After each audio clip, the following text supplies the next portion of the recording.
Gamification is the word that describes the usage of video games for cognitive, social, and educational development. Gamification is the concept of applying game design thinking to non-game applications to make them more fun and engaging. It has become one of the most important technological trends in education. James G., the leading researcher in video game literacy, argues that games promote the ability to decode, ability to understand meaning with respect to semiotic domain, and the ability to produce meanings with respect to semiotic domain. He provides semiotic domains as any set of practices that recruits one or more modalities such as oral or written language, images, equations, symbols, sounds, gestures, or artifacts to communicate distinctive types of meanings. In 2007, G furthered his argument that gaming has relevance as a legitimate tool for the future of education and that it is a necessity to recognize the impact that it may have in the classroom. In 2009, Eric Zimmerman defined gaming literacy as cluster of practices that stand for a new set of cognitive, creative, and social skills, all of which he envisioned to be a new paradigm for what it means to be in the 21st century to be literate. Cognitive development is indeed complex, but so are games, according to Johnson. Generally, developmental theories can be organized into three main categories: those that emphasize the development of behavior, those that emphasize the development of cognition, which includes attention, learning, memory, understanding, and judgment, and those that emphasize the development of personality and emotions, such as the psychoanalytical theories of Freud and Erikson. Three different theories that have impacted cognitive development are those of Piaget, Bandura, and Vygotsky, with Piaget having the most impact in regards to the development of cognitive skills. Piaget's cognitive development theories argues that children actively construct their understandings of the world through ongoing processes of assimilation, that is, the incorporating of new information into existing knowledge and accommodation. The reorganizing ways of understanding and to take into account new information. He believed that children develop cognitively in a series of stages based on four age categories as the child thinking advances, but are qualitatively different. Bandura's social cognitive theory argues that through observing others' behaviors, attitudes, and outcomes of the behaviors, that it is a continuous, reciprocal interaction between cognitive, behavioral, and environmental influences. Lev Vygotsky claims that child's cognitive skills can be understood only when they are developmentally analyzed and interpreted.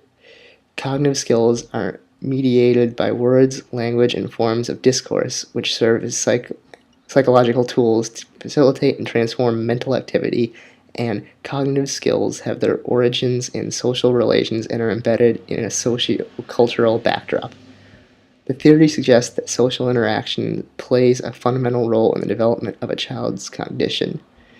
He argues that the voluntary attention, logical memory, and formation of concepts are all based on the social level of the interaction.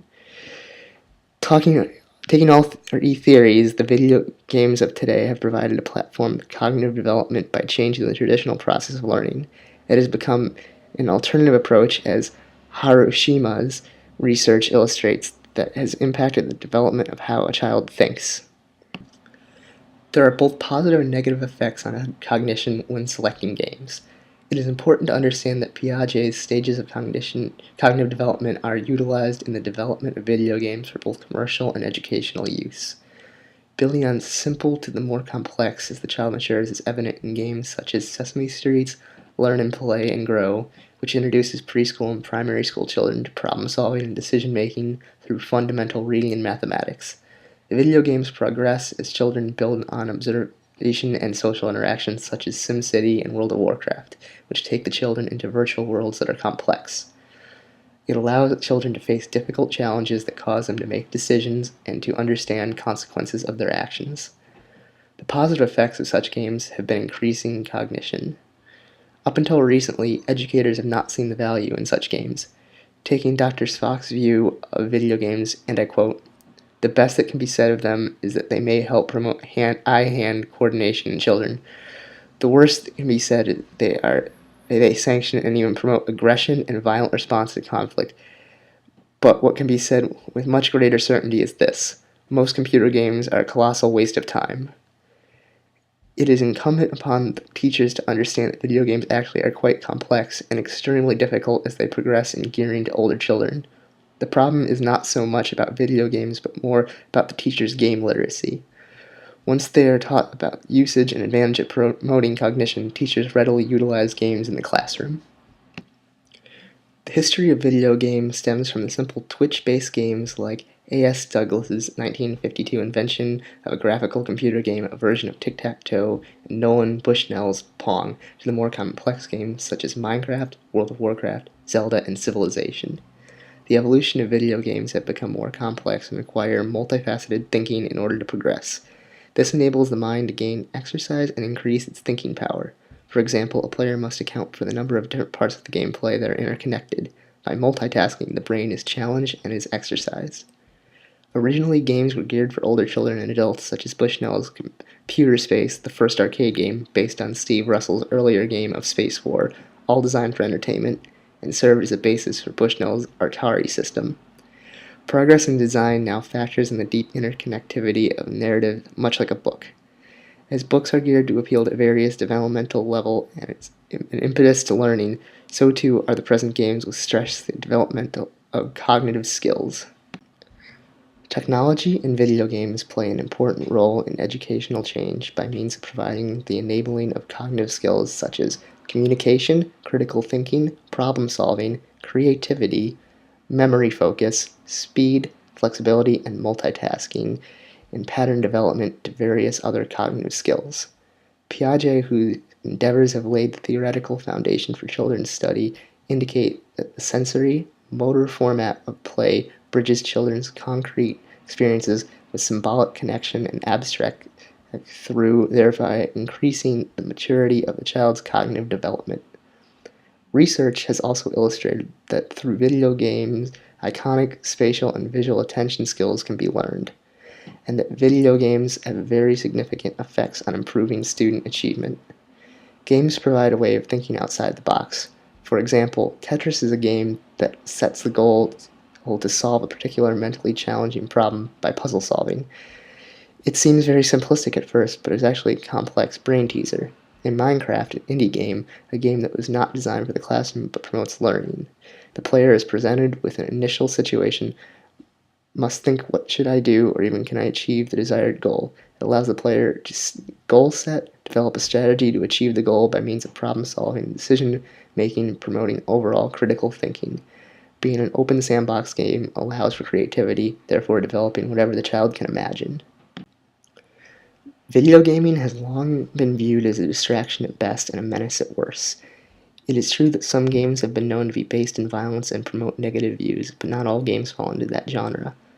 According to research conducted by the Council on Science and Public Health by Dr. Mohammed K. Khan, constant video gaming may put players at risk for photosensitive seizures, a form of epilepsy triggered by constant flashing lights and speedily moving objects. Also, video games have known to cause addiction, isolation, and antisocial behavior, escapism, and distraction. These type games do not actually stimulate the brain in a positive way. Games that center on just killing and not actual strategy seem to have the most negative impact on a child's brain, if the child cannot separate the virtual world from reality. Research by the National Institute for Media and Family suggests that video games can be addictive and may cause depression and poor school performance. The escapism, social isolation, and antisocial behavior can be an immediate consequence of continuous and ceaseless gaming and can develop fear of human company, anxiety, and depression. Video games suffered the same negative comments as when any new and innovative approach to cognition is brought forth. However, the positives outweigh the negatives and have been proven to change and strengthen the neural circuits that can build the brain, as psychologist C. Sean Green states. Here are a few examples of positive games ranging across the entire educational spectrum, from preschool to college. The use of video games is seen as the innovative approach to learning for the digital native of the 21st century. Older children of this generation do not learn in the same way as in the past. According to Prensky, he argues that our students have changed radically. Today's students are no longer the people our educational system was designed to teach. Their brains are wired for quickness, fast decision-making, and the ability to assess situations rapidly. Their visual and auditory perceptions and neural networks are far more advanced than in the past. This has something to do with their engagement in virtual worlds and their ability to transfer their thinking to real-world situations. For example, in Minecraft, the player is both visually and auditorily stimulated. The player sees the situation of the necessity to build something, but it cannot be done without retrieving perhaps a key to unlock a safe to get the reward. The eye takes in the scene through the lens of the retina and ultimately to the neural pathways of the visual cortex, all while stimulating the brain to recognize, recall, and act. Very complicated, but nothing these digital natives can't do. In conclusion, games have positive and negative effects. Games can be helpful to children. Games should be monitored like any other pastime. Games impact the development of cognitive skills of all ages. Games should be valued and perceived as technology that goes far beyond entertainment. And here are the references I used in this PowerPoint presentation. Thank you.